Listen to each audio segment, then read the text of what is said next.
Good morning. Unique शिक्षण संस्थान की ऑनलाइन क्लासेज में 11th क्लास के बच्चों का स्वागत है। और हम राजनीति विज्ञान के अंतर्गत हमारा जो टॉपिक है अध्याय संख्या है वो चौथा चल रहा था, कार्यपालिका, जिसके अंतर्गत हमने सबसे पहले जो कार्यपालिका के अंदर राष्ट्रपति के अंदर, जिसको हम नाम मात्र की कार्यपालिका, वैधानिक संवैधानिक कार्यपालिका के रूप से जानते हैं, राष्ट्रपति के बारे में हमने चर्चा की थी। फिर हमने वास्तविक कार्यपालिका के अंदर, जिसके अंतर्गत प्रधानमंत्री के बारे में हमने चर्चा की थी। और फिर उसके हम जो आज की कड़ी में स्थायी कार्यपालिका, जिसके बारे में हमने कल भी चर्चा की थी स्थायी कार्यपालिका के बारे में, कि स्थायी कार्यपालिका वो होती है जो सरकार की जो वास्तविक जो कार्यपालिका है उसके अधीन काम करती है। कौन? स्थायी कार्यपालिका। जो मंत्री होते, जो सरकार बदलती है, जो नई सरकार आती है, उन सरकारों को नीतियों को लागू करने में, उनका हर प्रकार से सहयोग करने में जो कार्यपालिका काम करती है उसको हम कहते हैं स्थायी कार्यपालिका। इनका कार्यकाल भी स्थायी होता है, इस कारण से इसको स्थायी कार्यपालिका कहते हैं। और स्थायी कार्यपालिका के स्थायी जो कार्यपालिका है इसके अंतर्गत क्या है, ये इसको नौकरशाही के नाम से भी जाना जाता है, सरकारी मशीनरी के नाम से भी कहा जाता है।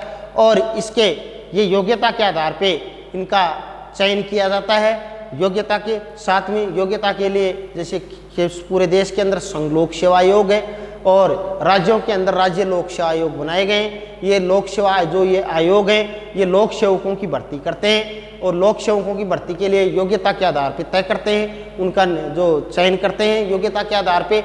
और इसके अंतर्गत हमारे संविधान के अंदर इन सरकारी नौकरियों के अंदर भी या स्थायी कार्यपालिका के अंदर भी प्रत्येक वर्ग को समुचित प्रतिनिधित्व प्रदान किया गया है। इसके लिए जो योग्यता तो है ही, साथ साथ में इनको समाज के अंदर जो असमानता है उस असमानता को दूर करने के लिए आरक्षण का प्रावधान किया गया है, जिससे पिछड़े जो वर्ग हैं उनको भी आरक्षण इन सरकारी नौकरियों में प्रदान किया गया है। साथ ही साथ के अंदर महिलाओं को भी और आदिवासियों को भी, दलितों को भी आरक्षण के माध्यम से क्या किए, सरकारी नौकरियों में इनको आरक्षण प्रदान किया गया है, जिससे समाज की मुख्य धारा में इनको जोड़ा जा सके।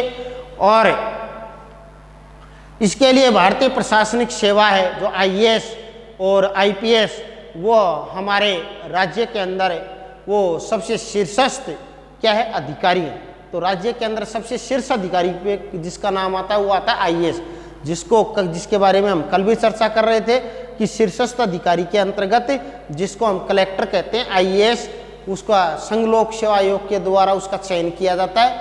और वो जिले का क्या होता है, जिलाधिकारी भी कहा जाता है उसको, या कलेक्टर भी कह सकते हैं। तो इन सिविल सेवाओं का हम जो वर्गीकरण के तौर पे हम समझना चाहें तो सिविल सेवाओं का वर्गीकरण हम 3 प्रकार से कर सकते हैं। तो सिविल सेवाओं का वर्गीकरण,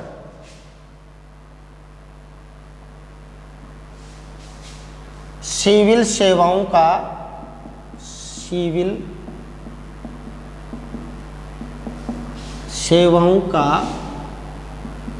वर्गीकरण,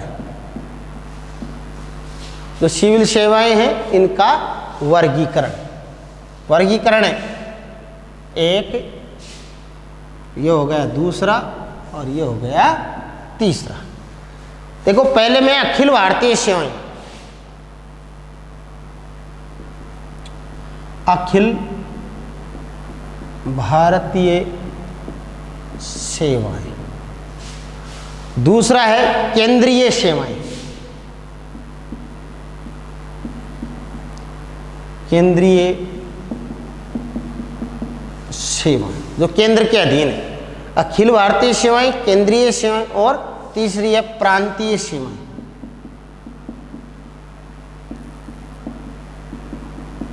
तीन प्रकार की स्थायी कार्यपालिका देखने के लिए मिलती है हमारे को, अखिल, केंद्र की और प्रांतों की। तो इसके अंदर भारतीय प्रशासनिक सेवा, इसके अंदर कौन कौन सी सेवाएं आती हैं? भारतीय प्रशासनिक सेवा, भारतीय प्रशासनिक सेवा जिसको हम कहते हैं IAS। फिर आता है इसी के अंदर अखिल भारतीय सेवाओं में भारतीय पुलिस सेवा, भारतीय पुलिस सेवा। इसको कहते हैं IPS, भारतीय पुलिस सेवा। ये है अखिल भारतीय सेवाएं। फिर है केंद्र की सेवाएं। केंद्र के लिए भारतीय विदेश सेवा, भारतीय विदेश सेवा। दूसरी है भारतीय राजस्व सेवा, भारतीय राजस्व सेवा। ये आती हैं केंद्र की सेवाओं में। ये किन की सेवाओं में आती हैं? केंद्रीय सेवा। प्रांतीय सेवाओं में आता है बिक्री कर अधिकारी,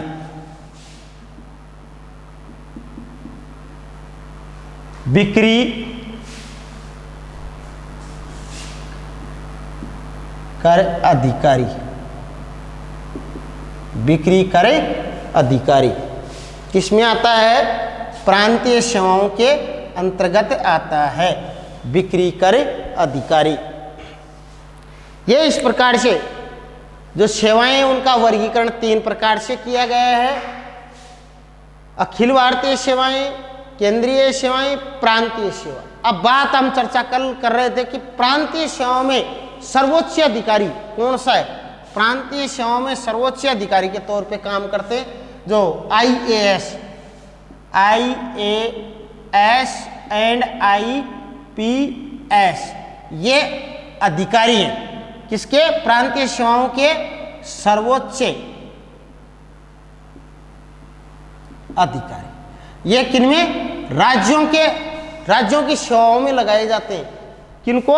या प्रांतों की सेवाओं में किनको लगाया जाता है? अखिल भारतीय सेवकों को, जिनमें IAS और IPS ये राज्यों की सेवा में लगाए जाते हैं। तो प्रांतीय सेवाओं के सर्वोच्च अधिकारी कौन हुए? IAS और IPS। IAS क्या होता है? जिले का जिलाधिकारी कहलाता है, जिसको हम कलेक्टर कहते हैं। उस जिले के अंदर सरकार का सबसे महत्वपूर्ण अधिकारी, जो सरकार है उसका सबसे महत्वपूर्ण अधिकारी कौन होता है? उसके अंदर, उस प्रांत के अंदर जो जिला है उसका कलेक्टर। केंद्र सरकार द्वारा बनाई गई सेवा शर्तों से नियंत्रित होता है। जो IAS स्तर का जो अधिकारी है ना, ये किसकी सेवा शर्तों से, उसके ऊपर किसका नियंत्रण होता है? केंद्र सरकार का। लगाया जाता है इसको राज्य में या प्रांत में, परंतु ये किसकी शर्तों से बंधा हुआ होता है? केंद्र की शर्तों से। किससे? केंद्र सरकार की जो सेवा शर्तें बनाई होती हैं उनसे नियंत्रित होता है। कौन? IAS और IPS। एक IAS अथवा IPS अधिकारी किसी एक राज्य से संबंध कर दिया, इसको क्या है कि राज्य से जोड़ दिया जाता है। किसको? IAS और IPS को किसी राज्य के अंदर सेवा करने से संबंधित लगा दिया जाता है, उस राज्य में लगा दिया, तो उस राज्य की सेवा के लिए इसको जोड़ दिया जाता है। किसके द्वारा? केंद्र के द्वारा। राज्य सरकार की देखरेख में काम करता है। जो वहाँ की जो सरकार है उस सरकार की देखरेख में IAS और IPS काम करेंगे।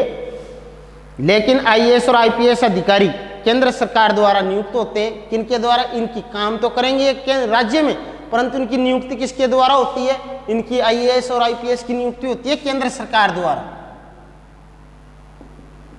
केंद्र सरकार द्वारा नियुक्ति किसके? केंद्र सरकार द्वारा नियुक्ति होती है। काम कहाँ करते हैं? ये प्रांतों की सेवाओं से इनको संबंध कर दिया जाता है, संबद्ध मतलब जोड़ दिया जाता है, इनको प्रांतों की सेवा में लगा दिया जाता है। तो इसलिए प्रांतों के सर्वोच्च अधिकारी कौन होते हैं? IAS और IPS। यहाँ पे किसका नियंत्रण होगा? केंद्र का होगा, क्योंकि प्रांतों की सेवा के लिए, और ये राज्य की जो प्रांत या राज्य है उसकी जो राज्य सरकार उसके अधीन ये काम करते हैं, परंतु ये इनके ऊपर कंट्रोल किसका होता है? केंद्र सरकार का होता है। केंद्र सरकार द्वारा नियुक्त होते हैं और वे केंद्र सरकार की सेवा में वापस जा सकते हैं। सबसे महत्वपूर्ण बात यह है कि केवल केंद्र सरकार ही इनके विरुद्ध अनुशासनात्मक कार्रवाई कर सकती है। IAS और IPS जो राज्य के सर्वोच्च अधिकारी होते हैं, इनके खिलाफ कोई कार्रवाई करने की बात आती है तो केवल इनके खिलाफ कौन कार्रवाई करती है? केंद्र सरकार करती है। इनके खिलाफ जो कार्रवाई की बात आती है तो कार्रवाई, अनुशासनात्मक कार्रवाई, अनुशासनात्मक कार्रवाई कौन करती है? केंद्र सरकार करती है। केंद्र सरकार किनके खिलाफ? IAS और IPS जो राज्यों की सेवा में लगाए जाते हैं, राज्यों के अंतर्गत लगाए जाते हैं, इनके खिलाफ राज्य सरकारों को नहीं होता है अधिकार, बल्कि केंद्र सरकार ही इनके खिलाफ अनुशासनात्मक कार्रवाई कर सकती है। इसका अर्थ यह है कि राज्यों के प्रमुख प्रशासनिक अधिकारी, इसका अर्थ क्या निकल करके आता है कि राज्यों के प्रमुख प्रशासनिक अधिकारी केंद्र सरकार की देखरेख में और नियंत्रण में रहते हैं। इसका अर्थ क्या होता है कि राज्यों के प्रमुख प्रशासनिक अधिकारी, राज्यों के प्रमुख प्रशासनिक अधिकारी, राज्यों के प्रमुख प्रशासनिक अधिकारी कौन हो गया? IAS एंड IPS, ये दोनों के दोनों कि राज्यों के प्रमुख प्रशासनिक अधिकारी केंद्रीय सरकार की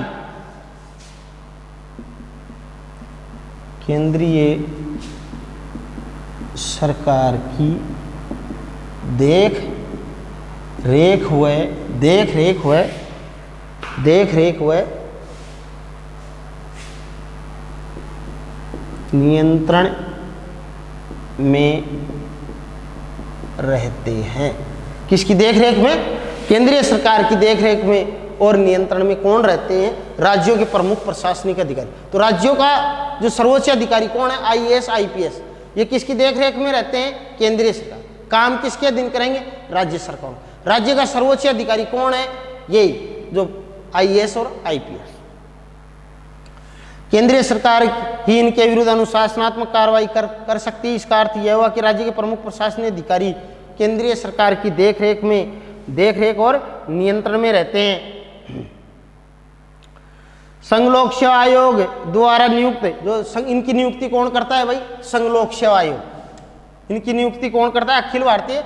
इसके लिए जो आयोग है वो है संघ लोक सेवा आयोग। इनकी नियुक्ति कौन करता है? इनकी भर्ती कौन करता है? योग्यता के आधार पर संघ लोक सेवा आयोग। इनकी कौन करता है?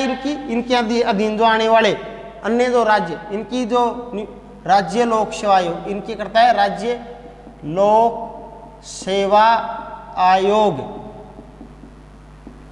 यह होता है राज्य का जो लोक सेवकों की भर्ती करने वाला, राज्यों या प्रांतों के अंदर जो लोक सेवकों की राज्य की सेवा के लिए भर्ती करने वाला वो राज्य लोक सेवा आयोग होता है। और केंद्र के अंदर ही जो होता है वो संघ लोक सेवा आयोग कहलाता है। तो इसमें देखिए संघ लोक सेवा आयोग द्वारा नियुक्त, संघ लोक सेवा आयोग किनकी नियुक्ति करता है? IAS और IPS की। IAS और IPS अधिकारियों के अलावा राज्य के प्रशासन में राज्य के लोक सेवकों द्वारा नियुक्त अधिकारियों का भी। तो राज्य के लोक सेवा आयोग और केंद्र के जो लोक सेवक हैं, इन दोनों मिलकर के राज्य की जो सरकार है उस सरकार का पूरा सहयोग करते हैं और क्या करते हैं? और प्रशासन को सुचारू रूप से संचालित करते हैं। जैसे कि हम देखो संघवाद वाले अध्याय में भी इसके बारे में हम आगे चल करके चर्चा करेंगे। नौकरशाही की विशेषता राज्यों के प्रशासन पर केंद्रीय सरकार के नियंत्रण को मजबूत कर देती है। हमारे को यहाँ पे ये चीज स्पष्ट दिखती है कि राज्य सरकारों के ऊपर किसका नियंत्रण होता है? केंद्र सरकार का। क्योंकि राज्यों के अंदर जो सर्वोच्च अधिकारी पाए जाते हैं वो होते हैं IAS और IPS। नौकरशाही वह माध्यम है जिसके द्वारा सरकार की लोक हितकारी नीतियां जनता तक पहुंचती हैं। वह कौन सा माध्यम है जिसके द्वारा सरकार की लोक हितकारी नीतियां जनता तक पहुंचती हैं? वह कौन सा माध्यम है जिसके द्वारा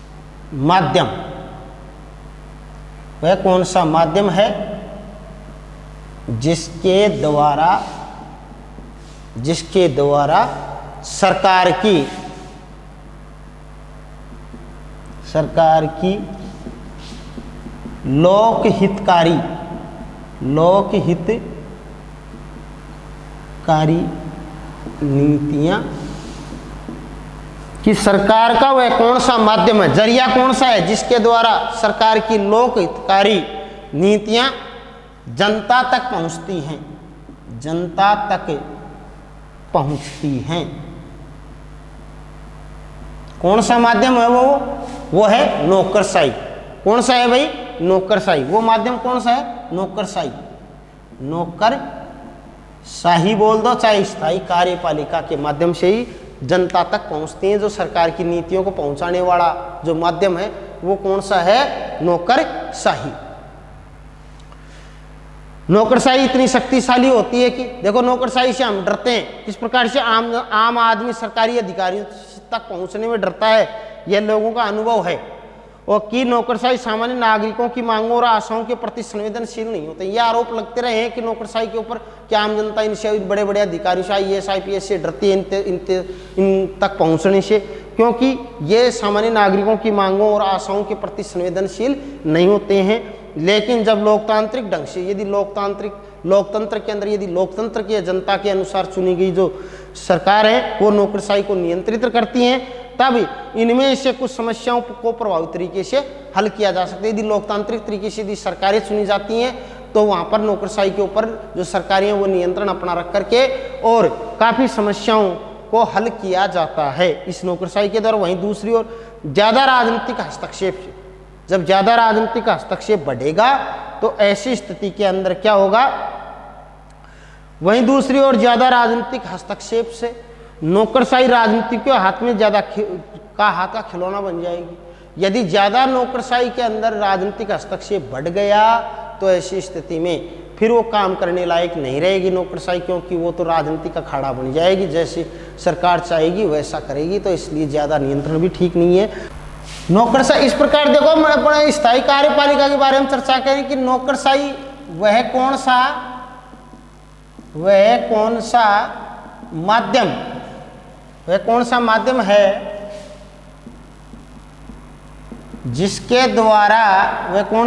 है जिसके द्वारा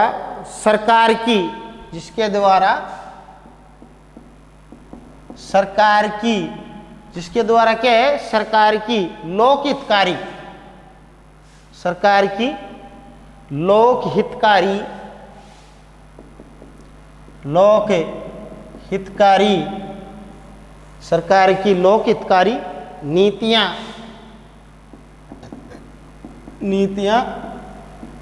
जनता तक पहुंचती हैं। लोकहितकारी नीतियां जनता तक पहुंचती हैं, तो वह कौन सा माध्यम है भाई? नौकरशाही। तो नौकरशाही वह जरिया है जो सरकार की जो जन कल्याणकारी नीतियों को जनता तक पहुंचाने का काम जो करता है वो है नौकरशाही।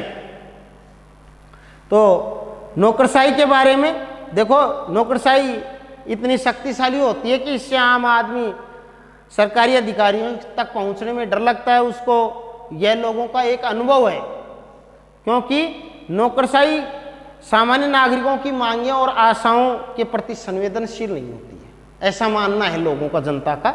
लेकिन जब लोकतांत्रिक ढंग से चुनी हुई सरकार यदि नौकरशाही को नियंत्रित करती है, तब इनमें से कुछ समस्याओं का, बहुत सी जो समस्याएं जनता की, उन समस्याओं का प्रभावी तरीके से क्या हो जाता है, हल किया जा सकता है।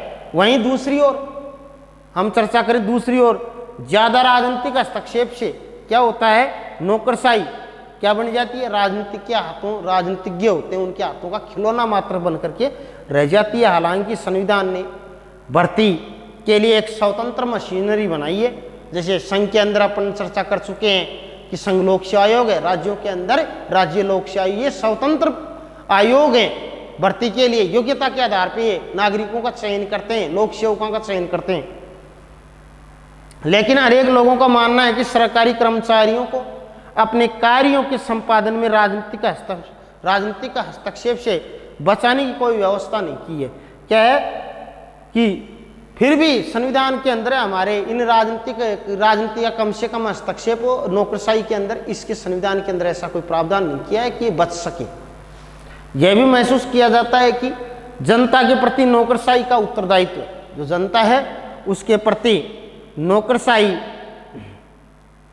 का उत्तरदायित्व सुनिश्चित करने के लिए उचित प्रावधान भी नहीं किए गए हमारे संविधान।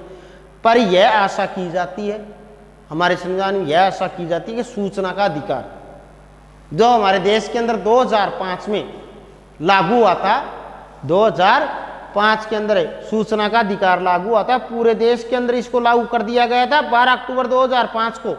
जो सूचना का अधिकार है ना, कि आम जनता को अधिकार दिया गया है कि सरकारी महकमे से संबंधित कोई भी आप सूचना ले सकते हो, जिससे पारदर्शिता बनी रहे प्रशासन के अंदर, इसके लिए सूचना का अधिकार है। सूचना का अधिकार पूरे देश में, सूचना का अधिकार भारत में लागू हुआ। कब हुआ था भाई सूचना का अधिकार? 12 अक्टूबर 2005 में, 12 अक्टूबर 2005 में सूचना का अधिकार। इस सूचना के द्वारा, इस अधिकार के द्वारा प्रत्येक आम नागरिक है भारत का, वो कोई भी किसी भी विभाग से, किसी भी महकमे से, किसी भी नौकरशाही से क्या है सूचना प्राप्त कर सकता है, जिससे प्रशासन के अंदर पारदर्शिता बनी रहे। तो सूचना का अधिकार जैसा कदम है नौकरशाही को और अधिक उत्तरदायी और संवेदनशील बना सकेगा। तो नौकरशाही को उत्तरदायी और संवेदनशील बनाने के लिए कौन सा अधिकार है? नौकरशाही को उत्तरदायी व संवेदनशील, नौकरशाही को उत्तरदायी व संवेदनशील बनाने के लिए किस